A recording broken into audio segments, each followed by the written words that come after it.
Hello everyone! Welcome back sa Spirits FM TV Bida Negosyo, kung saan we share inspiring stories, real life experience, at mga kwentong kapupulutan natin ng aral. And for today's episode, super exciting nito kasi hindi lang isa, kundi dalawa ang makakasama natin ngayon. Makikilala natin ang brains and heart ng Little Dreams Playhouse at isa sa mga teachers nito. Kaya kung ikaw ay may balak magkaroon ng ganitong klaseng negosyo, future teacher at parent, this episode is for you. And today, let us all welcome our guests. Hello, Miss Lovely and Teacher Annie. Hi! Hi po. Welcome sa Spirit FM TV. Thank you. Thank you sa papaunlak ng aming invitasyon. Thank you din po. So, para umpisahan yung ating kwentuhan ngayong araw, no? Pwede bang i-share nyo kung paano nag-start yung business na Little Dreams Playhouse? Saan naggaling yung idea, inspirasyon? Ito kasi Ate Chat. Hindi. Okay. Nagsimula talaga kasi ako, tumigil ako sa pag-work nung naging pregnant ako. Then, nag-decided kasi ako na magfo-focus muna ako sa motherhood era ko. So, then, dumating yung time na, syempre, malaki na. Magwa 1 year old na din yung anak ko noon. So, need ko nang mag-step up ulit sa sarili. Yung parang fulfillment mo na lang din sa sarili mo. So, nag-iisip talaga ako noon. Then, one day, may nakausap ako na yung business coach ko talaga siya, na pinsan ko siya. Sabi ko, Kuya, paano ba ulit magsisimula? Kasi ang hirap. Hindi, kasi syempre tumigil ka eh. Tapos, sabi niya, gusto mo ba ganito? Ganyan, ganyan. Sabi ko, ang problema ko nga kasi kuya, wala akong mapag-iwanan sa anak ko. Kasi ang hirap manap ng yaya nowadays. Sabi niya di iwan mo na lang dyan sa mga childcare services dyan. Sabi ko, kuya, wala pa nun dito. Sabi niya, di yun, maganda, ikaw mag-put up, ikaw magsimula. Di yun. At that time, nagpapaconstructing kami ng bahay noon. So, dapat, ang plano namin is business yung baba, then bahay yung taas. Then, ang gusto talaga namin mag-asawa nun before is resto. Para nakadesign siya as resto. Then, bigla na lang na-convert to, childcare center. Sabi ko, Daddy, childcare center na lang kaya ilagay natin. Kasi kung food, parang sobrang dami ng competitors. Tapos medyo malayo din naman yung place namin. Kasi sa likod nga kami ng divide. Though, yun. Noon, nagulat din yung asawa ko sa sinabi ko. Kasi sabi niya, Mami, di magiging bahay ang punang palang bahay natin. sabi ko, hindi naman, Daddy. Sabi ko, para lang din yan sa mga parents na nahihirapan humanap ng yaya, ganyan. Kasi nga, nowadays talaga mahirap. Kahit ako, parang may trust issues ako na parang iiwan mo yung anak mo sa isang stranger. Then, yun. Isa kasi talagang parang ang hirap na pag sa Facebook mag-browse ka na, looking for yaya. Parang, wala na namang yaya si ganito, ganyan. So, yun talaga yung, doon nagsimula talaga yung Little Dreams Playhouse. Dapat talaga childcare services siya. Yung childcare lang. Then, naisip namin habang ginagawa namin yung concept, mag-add ng learning, maging learning space din siya ng mga kids, ng ages na mga iiwan sa amin. Kasi, syempre, isipin mo, anong gagawin lang ng bata sa amin na maghapon lang kami doon. Anong gagawin nga? So, mas maganda, may playhouse, then may learning space. Doon napasok yung play school. Tapos yun, and so on and so forth. And the rest is the history. And the rest is history na siya. Nabanggit mo kanina, di ba? Kasi kilala ka na business-minded. Di ba? Before ka pa mag-Little Dreams Playhouse, may iba ka pang businesses na hinandle. Yes. Yeah. Then, nung nagkaroon ka ng family, sabi mo nga, di ba? Ninamnam mo yung motherhood. Third era yan. Pero, totoo yung sinabi mo, yung struggles ng mga nanay Yeah. na hindi mo alam ulit kung paano ka magsisimula. Yun. Di ba? Opo. Oo. So, from that, doon ka nagkaroon ng idea na, oo nga, no, bakit hindi na lang ako put up na ganitong klaseng business Yes dito sa Calapan. Mhm. And then si Teacher Annie, paano ka naman naging part? Pioneer si Teacher Annie, right? Yes. Oo. Paano ka naman, ano naman yung story ni Teacher Annie at naging part siya ng Little Dreams Playhouse? So, ako po as teacher during that time, March 21, yung isa po nilang teacher is friend ko, si Teacher Ange.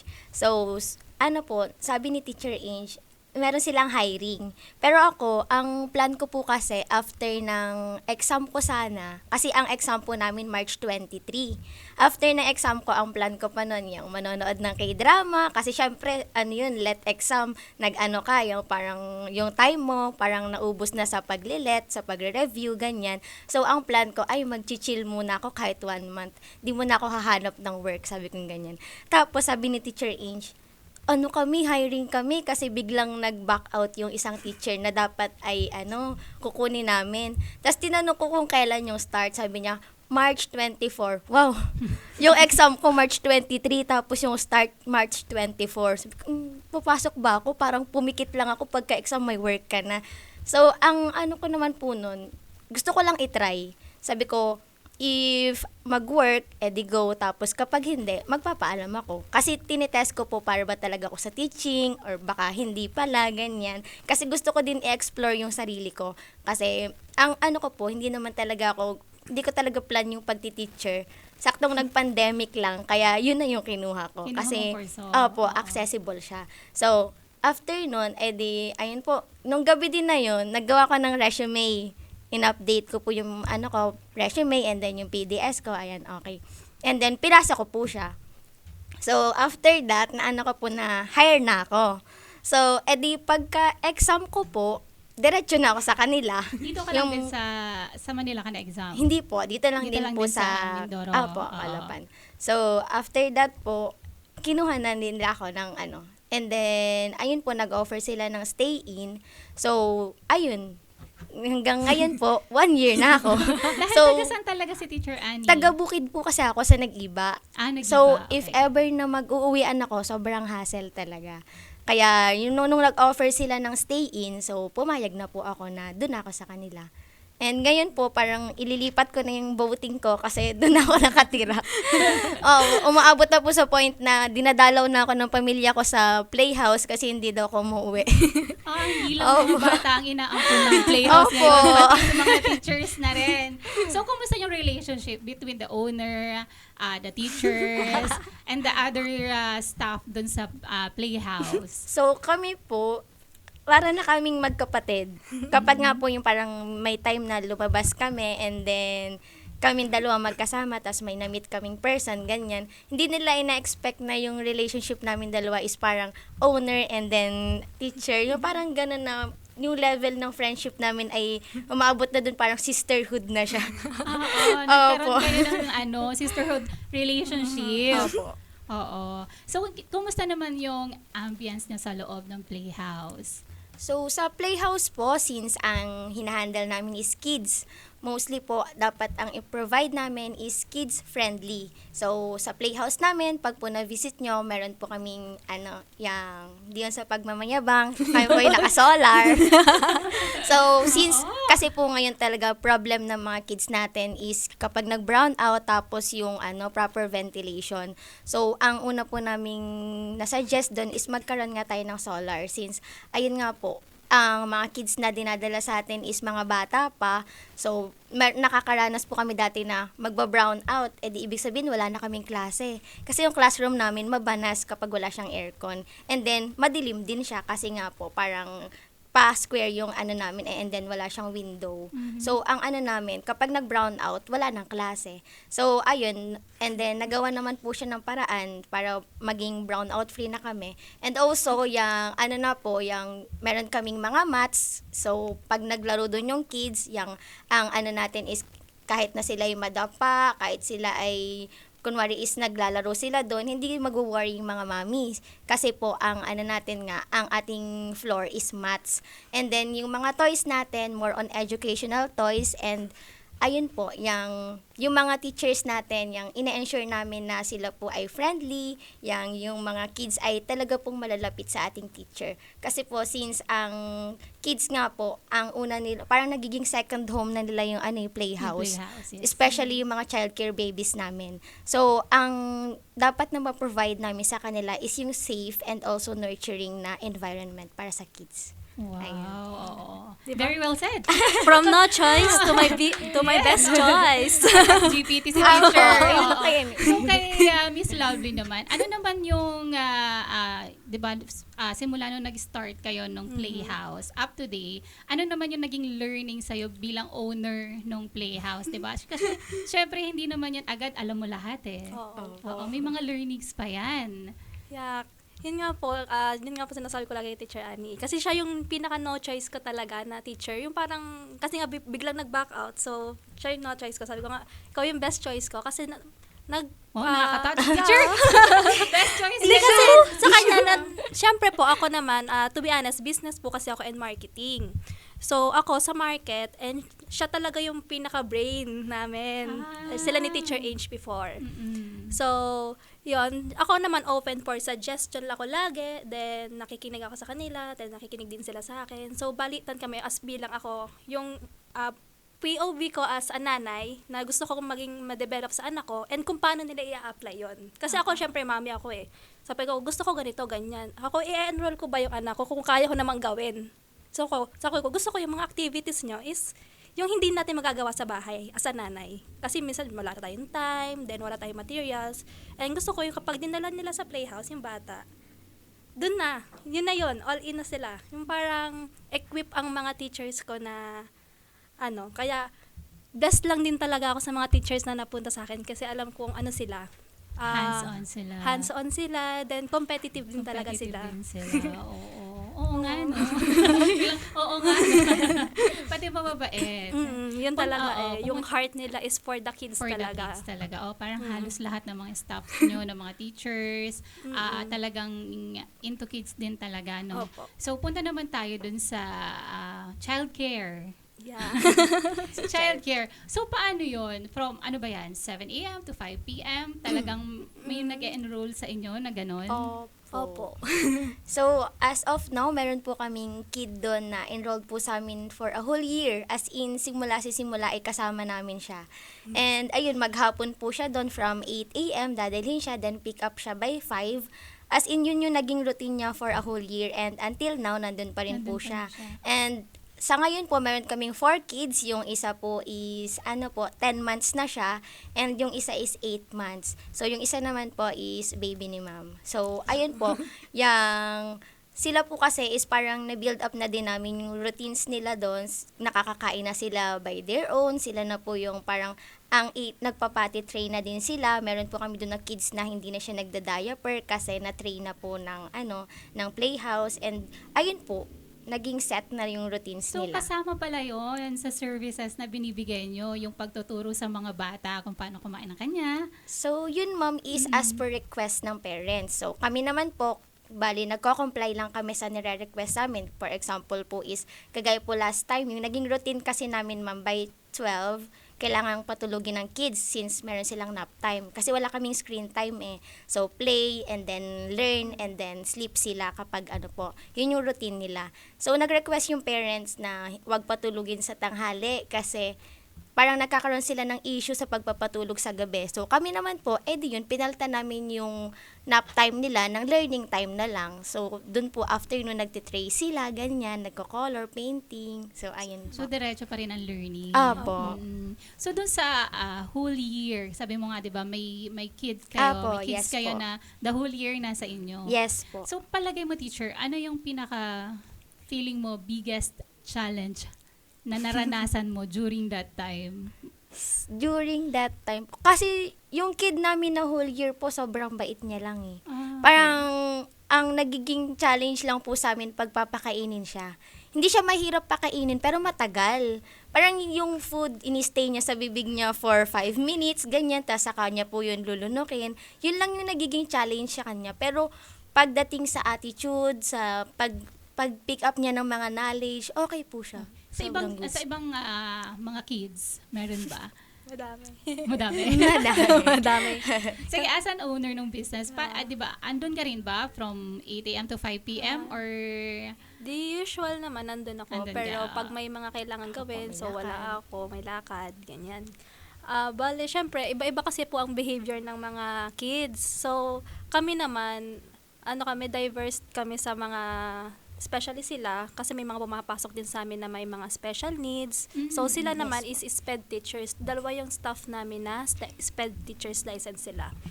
Kaya sila, sanay naman sila mag-handle ng mga ganon. Then, may mga iba talaga ding bata na kahit walang diagnose is, syempre, iba-iba eh. Unique kahit yung anak ko, ako, aminado ako, talagang medyo iba-iba sila. Nasa phase na mabait, may magugulat ka na lang, dumating na siya sa phase na ganito.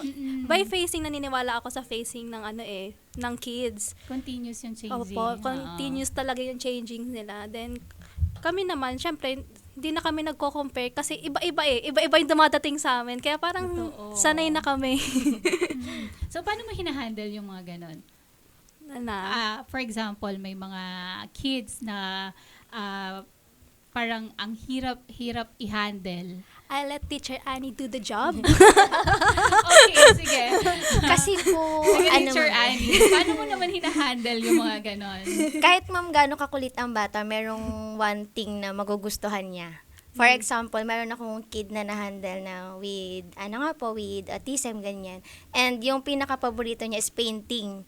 Sa So, bubbles. yun nga po, painting. So, ang kailangan kong laging i-integrate yung painting kasi yun yung gusto niya para hindi siya magkaroon po ng ibang attitude.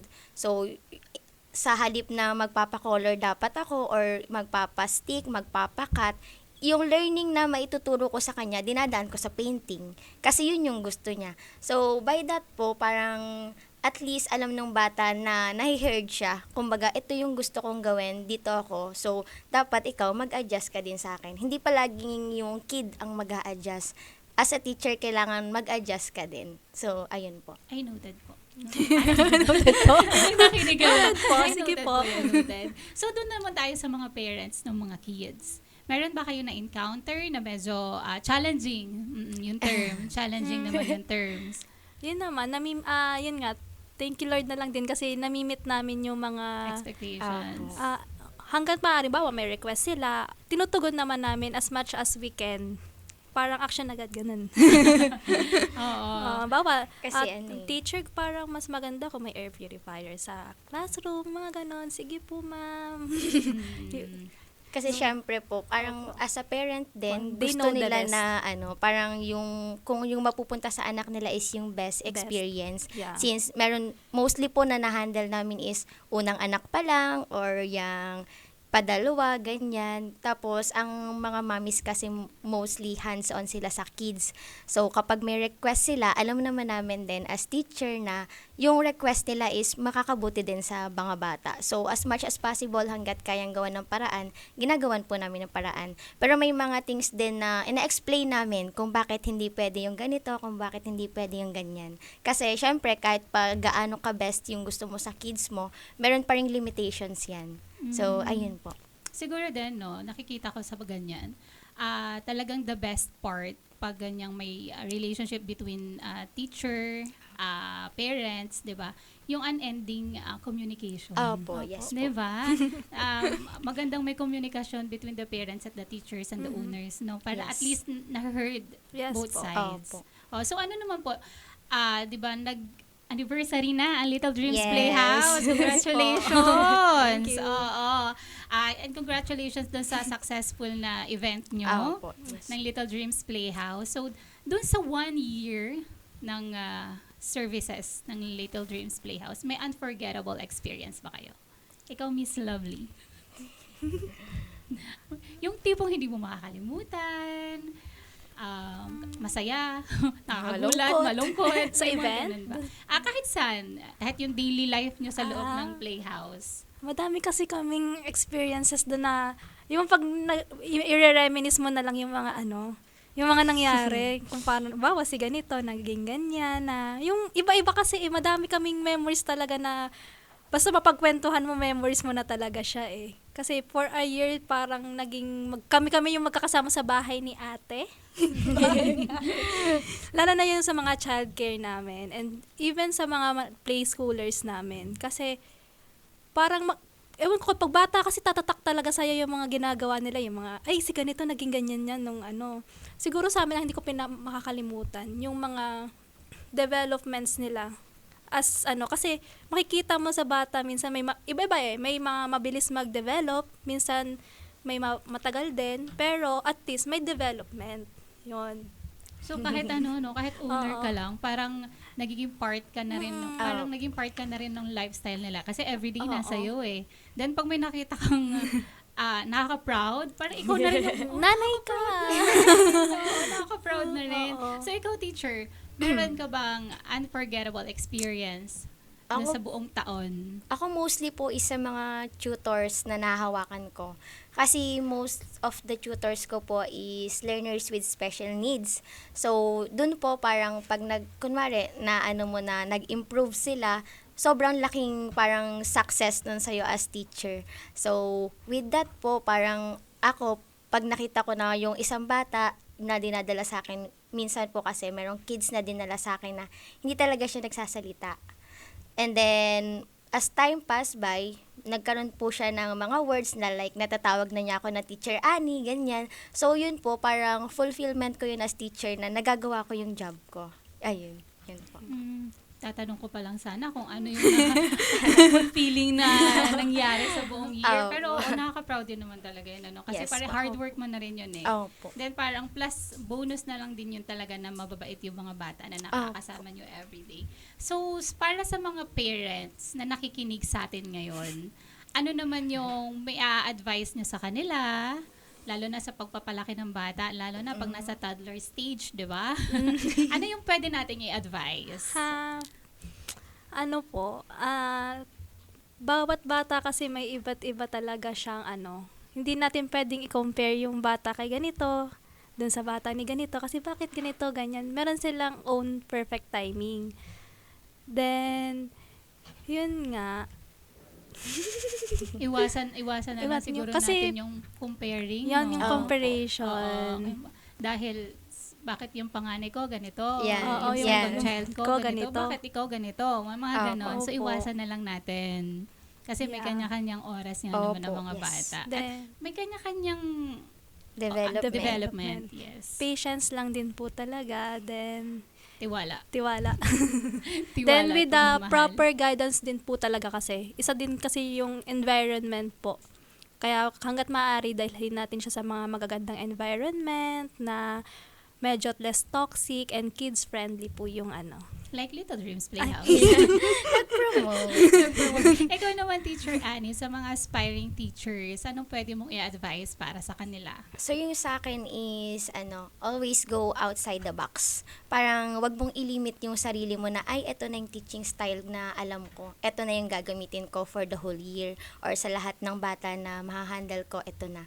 Palagi mong isipin na yung mga kids natin, yan po ay flexible. Sila ay diverse. Iba-iba yung development nila. So, as a teacher, kailangan mong mahanap palagi yung perfect fit na sa kanila, yung teaching styles. Pero, as the time goes by, net na lang po lately, ang na-observe ko is wala talagang perfect fit na teaching strategy. Meron lang tayo is flexible.